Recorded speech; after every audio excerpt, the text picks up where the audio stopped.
ಮಹಾತ್ಮ ಗಾಂಧಿ ರಾಷ್ಟ್ರೀಯ ಗ್ರಾಮೀಣ ಉದ್ಯೋಗ ಖಾತ್ರಿ ಯೋಜನೆಯಡಿಯಲ್ಲಿ ಇದೀಗ 2025-26ನೇ ಸಾಲಿನಲ್ಲಿ ಏಪ್ರಿಲ್ ಮತ್ತು ಮೇ ತಿಂಗಳಲ್ಲಿ ನರೇಗಾ ಕೂಲಿಕಾರರಿಗೆ ಕೆಲಸದಲ್ಲಿ ರಿಯಾಯಿತಿ ಸಿಕ್ಕಿದೆ. ಹೌದು, ಈ ಕುರಿತು ನಮ್ಮ ಜೊತೆಗೆ ನಮ್ಮ ಆತ್ಮ ತಾಲೂಕಿನಲ್ಲಿರುವಂತಹ ತಾಂತ್ರಿಕ ಸಹಾಯಕ ಅಭಿಯಂತರರಾದ ಮಲ್ಲಿಕಾರ್ಜುನ್ ಪೂಜಾರ್ ಅವರು ಸಹ ನಮ್ಮ ಜೊತೆಗಿದ್ದಾರೆ. ಬನ್ನಿ ಈ ಬಗ್ಗೆ ಅವರ ಜೊತೆಗೆ ಮಾತನಾಡೋಣ. ಈಗ ಸರ್ಕಾರ ಆದೇಶ ಮಾಡಿದೆ, ಯಾವ ವರ್ಗಕ್ಕೆ ರಿಯಾಯಿತಿ ಇದೆ?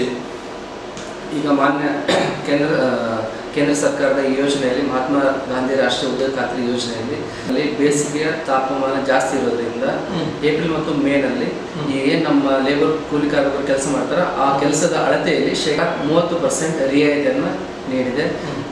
ಈ ಒಂದು ಸೌಲಭ್ಯವನ್ನು ಕೂಲಿಕಾರರು ಸದುಪಯೋಗ ಪಡ್ಕೊಳ್ಬೇಕು. ಇದರ ಜೊತೆಗೆ ಏನು ನಮ್ಮ ವಯೋವೃದ್ಧರು ಇರ್ತಾರೆ, ಗರ್ಭಿಣಿ ಮತ್ತು ಬಾಣಂತಿಯರು ಇರ್ತಾರೆ, ಅದು ಅಲ್ಲದೆ ನಮ್ಮ ಅಂಗವಿಕಲರು ಇರ್ತಾರೆ, ಅವರಿಗೆ 50% ಅಳತೆಯಲ್ಲಿ ರಿಯಾಯಿತಿಯನ್ನು ಇದೆ. ಇದು ಅಲ್ಲದೆ ಎಲ್ಲಿ ನಮ್ಮ ಕೂಲಿ ಕಾರ್ಮಿಕರು ಕೆಲಸ ಮಾಡ್ತಾರೋ ಎಲ್ಲಿ ಒಂದು 10 ಜನದ ಬ್ಯಾಚ್ ಇರುತ್ತೋ ಆ ಬ್ಯಾಚ್ಗಳಲ್ಲಿ 60%ಗಿಂತ ಹೆಚ್ಚು ಮಹಿಳೆಯರ ಭಾಗತ್ವ ಇದ್ದರೆ ಅಲ್ಲಿ ಕೂಡ 10% ಅಷ್ಟು ಕೆಲಸದ ರಿಯಾಯಿತಿಯನ್ನು ಸರ್ಕಾರ ನೀಡಿದೆ. ವೀಕ್ಷಕರೇ, ಇದು ಈಗ ಏಪ್ರಿಲ್ ಮತ್ತು ಮೇ ತಿಂಗಳಲ್ಲಿ ಸರ್ಕಾರ ಘೋಷಣೆ ಮಾಡಿರುವಂಥ ಕೆಲಸದ ರಿಯಾಯಿತಿ ಬಗ್ಗೆ ನಮ್ಮ ಜೊತೆಗೆ ಮಾತನಾಡಿದ್ದಾರೆ ತಾಂತ್ರಿಕ ಸಹಾಯಕ ಅಭಿಯಂತರರಾದ ಮಲ್ಲಿಕಾರ್ಜುನ್ ಪೂಜಾರ್ ಅವರು.